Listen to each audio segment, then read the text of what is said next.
Longman and Terry Moran meeting the American Pope and what Pope Leo told them about his brothers. The alarming sight in the Northeast, with Memorial Day still 2 weeks away, the sighting already tonight of great white sharks spotted off the East Coast and very early. Tonight, hear the blockbuster new study on two popular weight loss drugs. Which one helped people lose more weight? Also tonight, here we hear from the children who say Pope Leo is like family to them, and their message for the American Pope they know. From ABC News World Headquarters in New York, this is World News Tonight with David Muir. Good evening, and it's great to be back from the Vatican, and what a story it was last week. Tonight here are James Longman and Terry Moran meeting Pope Leo today, and you'll see it, and what the American Pope told them about his brothers who we now all know back here in the U.S. But we begin tonight with President Trump in China. The Trump truce, at least for now, the president backing down on his 145% tariffs. Stocks today soaring on the move, the Dow gaining more than 1,100 points. The S&P, you see there, the S&P 500 up 184 points, more than 3%, and the tech-heavy NASDAQ gaining more than 4%. The president agreeing to cut tariffs on Chinese goods coming into the U.S. from 145% down to 30% for 90 days. China then reducing tariffs on U.S. products going to China from 125% down to 10%. And our Rachel Scott tonight asking the president today what happens if there is no deal in these 90 days. Will the tariffs shoot back up? Rachel leading us off. 1 month after he launched a trade war with China that economists warn could lead to soaring inflation and empty store shelves, tonight, President Trump announcing a temporary truce. China and the U.S. agreeing to draw down their tariffs for 90 days to allow time to negotiate a trade deal. I think it's going to be fantastic for China. I think it's going to be fantastic for us. And I think it's going to be great for unification and peace. Trump now slashing his tariffs on Chinese goods coming into the U.S. from a staggering 145% to 30%. China lowering their retaliatory tariffs on American products from 125% to 10%. It's quite an about face from just last week when President Trump insisted he would not lower tariffs to jumpstart talks. Are you open to pulling back your tariffs in order to get China to the negotiating table? No. But Wall Street and business owners have warned the trade war was unsustainable. Last week, cargo shipments into the port of Los Angeles down 32%. American families already starting to feel the pinch. Today, the Dow surging more than 1,100 points on news of the trade truce. But tonight, the big question, what happens if the U.S. and China don't cut a deal by the end of the 90-day pause? If a longer-term deal is not reached with China at the end of these 90 days, can the American people expect those tariffs to go back up to 145%? No, but they would go up substantially higher. I think you will have a deal, however. So we will have to see if China and the U.S. can make a deal in 90 days. Meanwhile, the president signing an executive order demanding that pharmaceutical companies lower the cost of prescription drugs. He's given them 90 days to do that, but it's unclear what power the president has to enforce that, David, and if any of those companies will comply. Rachel Scott, who did the news here last night, was in Washington to ask the questions, and back here tonight. Good to have you, Rachel. In the meantime, we turn to the uproar over the $400 million gift from the government of Qatar tonight, a luxury 747 jumbo jet to be used as Air Force One until the end of Trump's term, when the White House says it would be decommissioned and donated to the Trump Library. Tonight, President Trump answering questions on this, and there are many. Critics asking, is this ethical? Is it legal? And how safe is it for an American president to be flying on a jet given to him by a foreign nation? President Trump saying he would be a stupid person to turn the offer down. Jonathan Carl broke the story, and John's back on this tonight. President Trump today defended the $400 million gift he wants to accept from the government of Qatar, a massive 747-8 luxury jet that's been called a flying palace. I think it's a great gesture from Qatar. I appreciate it very much. The jet, which is bigger and more luxurious than Air Force One, would almost certainly be the most expensive gift ever from a foreign power. It has 2 fully furnished floors, plush carpet, leather couches, and 2 bedrooms. Under the entirely unprecedented arrangement, the Qatari royal family would give the plane to the Pentagon to be used as Air Force One. But shortly before Trump leaves office, ownership would transfer to the Trump Presidential Library Foundation. I would never be one to turn down that kind of an offer. I mean, I could be a stupid person, say, no, we don't want a free, very expensive airplane. Democrats say accepting the Qatari jet would be clearly illegal, violating the Constitution's ban on gifts from foreign heads of state. His shameless self-enrichment is without equal in American history. Hillary Clinton pointed to the president's comments that children might have to settle for just 2 dolls because of the impact of his tariffs. Clinton posting, so American children should make do with 2 dolls while Donald Trump gets a free Sky Palace from the Qatari government. Okay. And the top Democrat on the Senate Armed Services Committee, Jack Reed, flagged alarming national security concerns, warning using the Qatari jet as the new Air Force One would, quote, pose immense counterintelligence risks by granting a foreign nation potential access to sensitive systems and communications. Trump today angrily dismissed the criticism. They're giving us a free jet.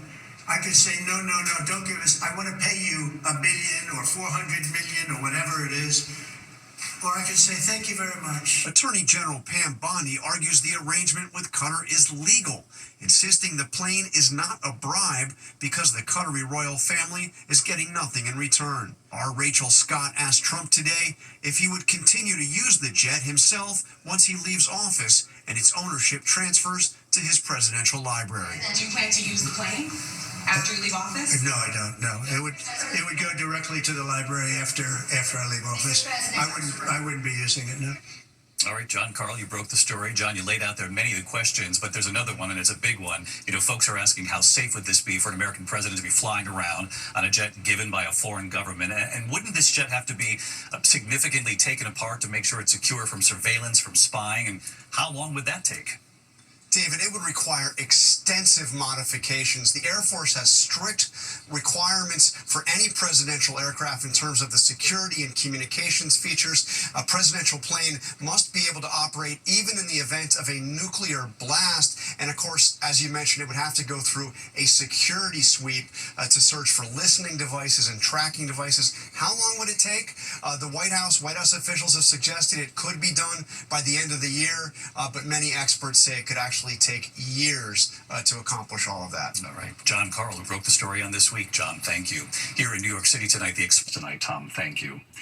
Also tonight here, the American Pope, and this evening, the remarkable moment. Our James Longman and Terry Moran meeting Pope Leo today, and what he said about his brothers back home here in the U.S. James Longman on the moment. The remarkable opportunity tonight, Terry Moran and I among the lucky few to meet Pope Leo. He shook our hands in a room packed with thousands of journalists. He said, ABC News, you guys tracked down my brothers. They've been on TV more than me. Those brothers nearly as famous as Leo, older brother John, who he plays Wordle with, in the middle of an interview with the AP when the phone rings. Oh, he's called for 2 hours already. Well, why don't you answer your phone? Well, first you need to know you're on the air right now. This has been going on since 11 o'clock this morning. This is the first time I'm hearing that this thing rang, and we are being filmed and recorded. Right now? Right this very minute. Since that moment, it's been a whirlwind of firsts for the first American Pope. The white cassock giving this humble Chicagoan star power, introducing himself to the world's press today with a joke in English. Good morning, and thank you for this wonderful reception. They say when they clap at the beginning, it doesn't matter much. If you're still awake at the end and you still want to applaud, thank you very much. A much smaller crowd than the 100,000 people who came to see his first Sunday blessing from the balcony of St. Peter's. Mai più la guerra. No more war. His words echoed across the square to huge applause, saying the war in Gaza had hurt him deeply and that a just peace was needed in Ukraine. And tonight, a sign that Pope Leo is serious about peace. He made a call to President Zelensky about the war in Ukraine. Zelensky called it a warm and substantive conversation. David? We are envious of you and Terry. What a moment today, James. Thank you. When we come back here tonight, flash flood watches on much of the East Coast. They're saying 2 months of worth of rain could be coming. We'll tell you where. We'll show you the map. And the new study tonight, 2 popular weight loss drugs. Which one helps people lose more weight? What they found. And then with Memorial Day still 2 weeks away now, the alarming sight all already right off the East Coast. The great white spotted. We'll have more on this in a moment here. Tonight, Memorial Day still 2 weeks out, and the shark sighting already on the East Coast. A new drone video tonight showing a great white. This is off Montauk, New York. The shark gliding through the water there, very close to shore. Great whites are known to feed in the area. The photographer says this is her earliest shark sighting in years. Lifeguards in the area go on duty later this month. When we come back tonight, flash flood watches from the south to the mid-Atlantic tonight. A lot of rain coming to the East Coast, well more than a month's worth possible with this system. We'll have the forecast in a moment. And which weight loss drug was most effective?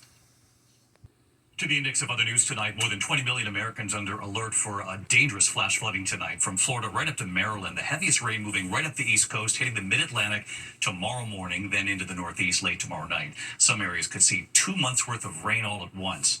Also, the other extreme tonight, red flag warnings from Arizona to Michigan, low humidity, dry conditions, and winds gusting more than 45 miles per hour. Record heat in Texas begins tomorrow.